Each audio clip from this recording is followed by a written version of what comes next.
We never had a firm foundation at all. I knew I was hurting him. As far as I knew, I was a single dad of 4. I had an affair.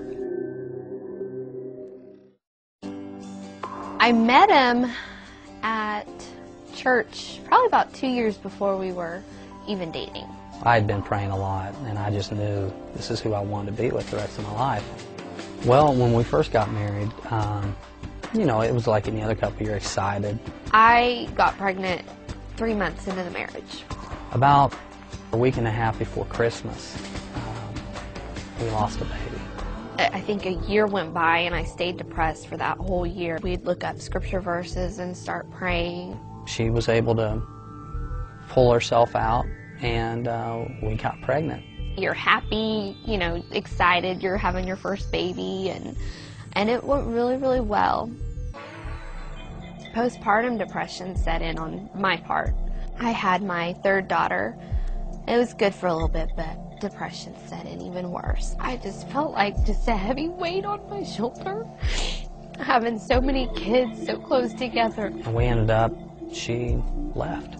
So I told him that I've always been called a quitter, and because of that, it was just put in me, and I guess I'm just gonna quit the marriage. As far as I knew, I was a single dad of 4. She just gave up. It's like something clicked inside my head again, and, you know, God's saying, what are you doing? So we decided to work out our problems and do counseling and go from there. We had never actually had counseling. We've had some people that would try to help us, but we didn't really know what was in store. At this point, I didn't tell Matt what I had done. I've already ripped his heart out, you know, a ton, and here I am gonna rip his whole heart out even more. People handle those kind of things very differently.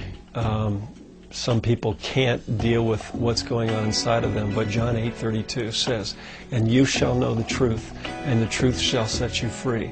We had come for the first morning, and we came in here and sat down, and I knew, I was like, okay, you know, because they were going to go to each couple and, you know, start really asking, and I knew, you know, okay, this is it, you know, I have to. So I told him, you know, that we needed to go down to the room. I'm not kidding. We had 5 minutes.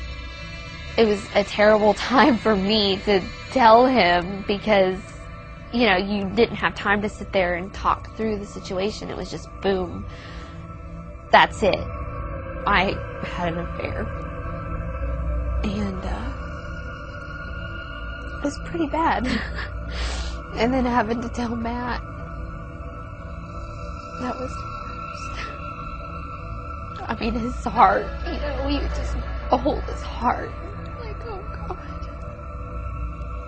When they first came in, I remember you could see the pain overwhelm both of them. They basically ask you simple questions and then they let you talk the rest of the time.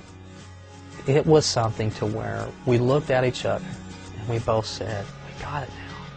We actually had a foundation. We felt like our feet were on solid ground. We never felt that way.